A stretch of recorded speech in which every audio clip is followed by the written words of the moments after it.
কেতিয়াবা ল'ৰাসকলে সোধে যে মামা আমাৰ কাৰণে একো আঁচনি নাই নেকি? ল'ৰা ভাগিনসকলকো মই ভাল খবৰ, ছোৱালীৰ লগতে মোৰ ল'ৰা ভাগিনসকলৰ কাৰণেও ৰাইজক মই এটা ভাল খবৰো জনাব খোজো।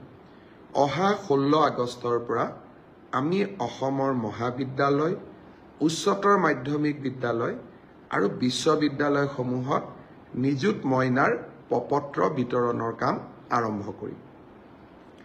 সকলো কলেজত এইবাৰ নামভৰ্তি কৰা ছাত্ৰীসকলে বিনামূলীয়া প্ৰপত্ৰ পাব। এই প্ৰপত্ৰসমূহ পূৰণ কৰি তেওঁলোকে আমাক 10 বা 12 ছেপ্টেম্বৰৰ ভিতৰত প্ৰপত্ৰসমূহ উভতাই দিব। মোৰ মনত ইচ্ছা আছে যে নিযুত মইনা আঁচনিখনৰ প্ৰথম ধন আমি যাতে 1 অক্টোবৰত ৰাইজৰ ছোৱালীসকলৰ আমাৰ কন্যা সন্তানসকলৰ একাউণ্টলৈ আমি পঠাব পাৰোঁ।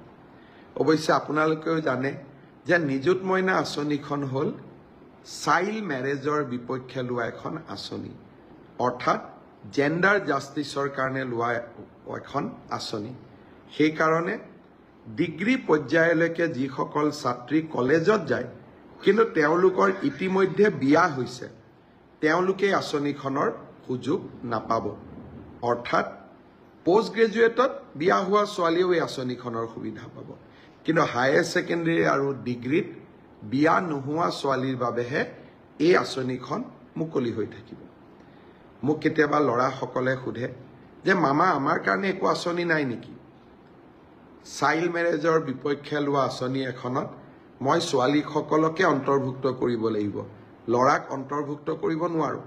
কিন্তু ল'ৰাসকলৰ কাৰণেও মই কি কৰিব পাৰোঁ মই চিন্তা কৰি আছোঁ, আৰু সময়ত মই মোৰ ল'ৰা ভাগিনসকলকো মই ভাল খবৰ শুনোৱাম।